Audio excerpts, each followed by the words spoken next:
So I'm just going to add a little bit of extra grease on these pins.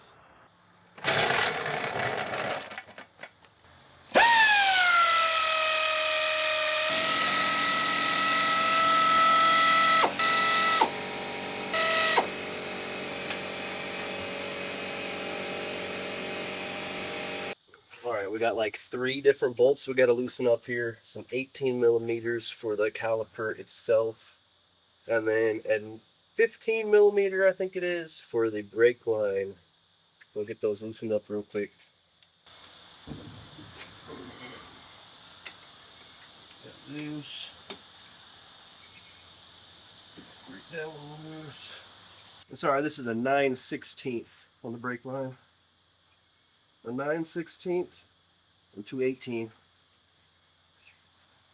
Now I got that to where I can take the caliper off. What I'm going to do is I'm going to press the brake pedal now in the car. And this is my new brake caliper. And remember, when you're doing the passenger side, that it is the right-hand side of the vehicle, the right-hand side caliper. I'm going to finish taking off the brake line, and I'm going to hang it, and we're going to swap it. And like I said, I have the brake pedal pressed down with a, I have a clamp in there right now that's kind of pressing against it. But let's get this swapped out.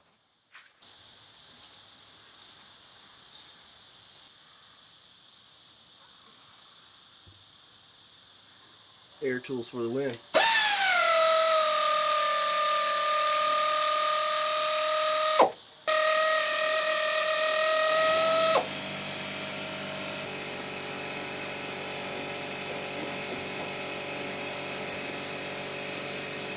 The old one out. Put the new one on. This is what I mean when I'm talking about the Teva calipers, where it has this spring mechanism right here that holds the caliper together. This spring, for one, is a pain in the butt, but for two, it is not nearly as strong or stable as this solid casting right here on the Akabono caliper. And these brake pads also are different from side to side. I'm noticing that the Akabono, they're similar because they have these slide clips right here. You see these anti-rattle clips? This Teva caliper, there was no clips at all. It was just pad on top of metal, just metal casting. So that's why they would freeze up on me in the past, leading to me being stuck like my video at O'Reilly's. So after that video, after that experience, I decided to upgrade to the Akabono calipers before I go and try to travel some mountains. But we're preparing for that adventure, so here we are. We're going to put this Akabono caliper together. And as I'm trying to show right here, these pins, these little slides, they only go in one way. So you got to pay attention to what you're doing. This little extension out here comes out the back side. So you slide it in through here.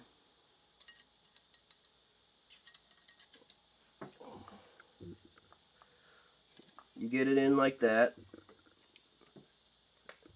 And then you slide it down into there. And you seat it all the way. You put 2 of the clips in. And you might be able to see right here that clip is seated and pushed all the way down. I pushed it against the bottom. And there'll be a little gap. You'll notice a little gap right here on the top of the clip. That's fine. But what you do is you get the clips on each side. You throw in your pad. You angle it a little bit so you can get those little springs that the clips have and have those springs catch your pad. But before that, take them out real quick, just like that. And on the bottom side of these clips, I'm going to put some of this brake lubricant grease that came with the brake pads. Then I'm going to pop this clip back in. But maybe you'll be able to see what I'm doing a little better on the side here. I'm going to sneak a little bit of grease. Sneak a little bit of grease right on the back side. That little bit of grease helps those clips from not vibrating and rusting to the caliper itself. So here I got the brake pad ears that I'm going to put a little bit of grease on.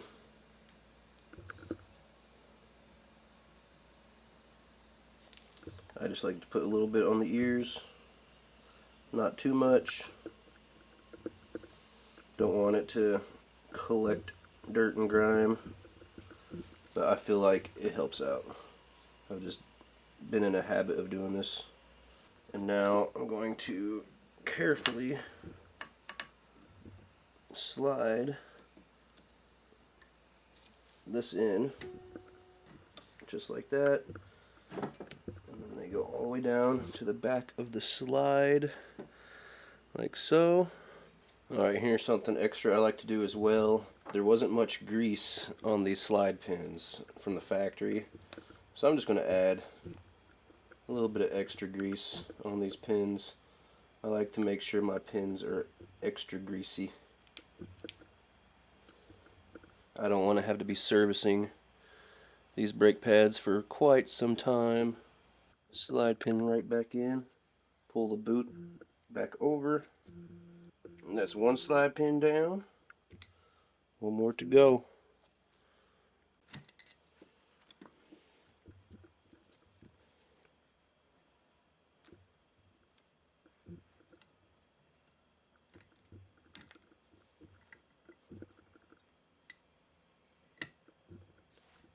That one seemed to have a little bit more grease on it than the other one. We're going to make sure they're greasy.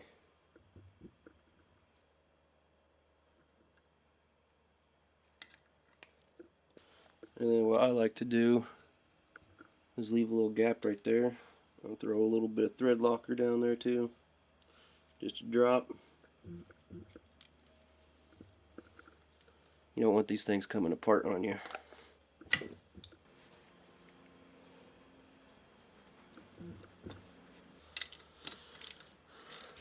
Give her a couple ugga muggas and we'll torque them down here in a second once they're on the car. So I got her slides nice and greasy. It's time we head over to the car and slap this thing on there. Try to thread in the 18mm bolts here. Oh, I might have to move all of this stuff and lay down. I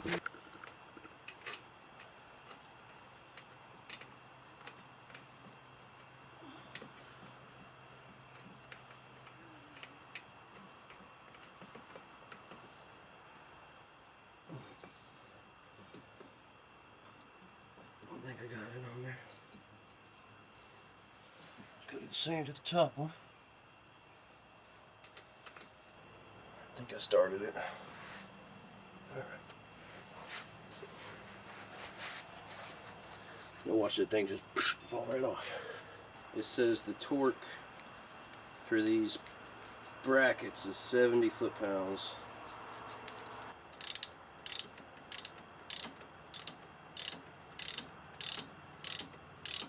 Let's give it the ugga muggas.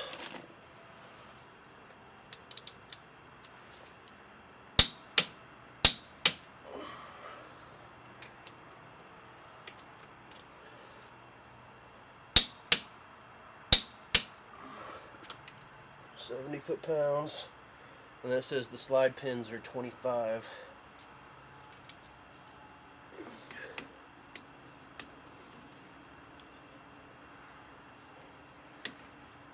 25.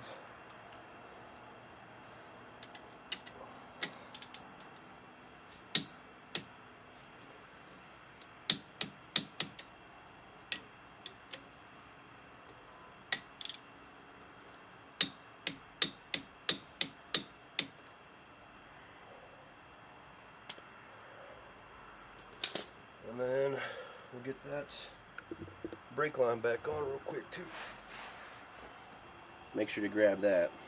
But see, I got my banjo bolt with the copper washer on it, and that's what goes on the brake line here. And actually, you're supposed to pull off the other one. Alright, so each caliper kit comes with two copper washers. Because one washer goes on each side. So on this one, you gotta pop that old washer off, just like that. Alright, so I just researched it. The banjo bolt with the copper washers, the torque spec is 23 foot-pounds. I already have my torque wrench set at 25, so I'm just going to keep it at 25. But I got to switch it out to the 9/16 socket, and now I should be ready to torque this bad boy down.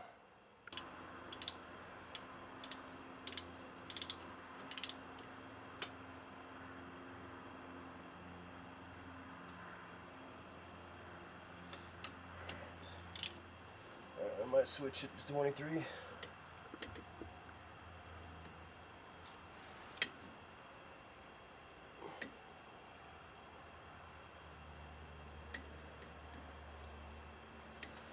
I'm at 23 foot-pounds.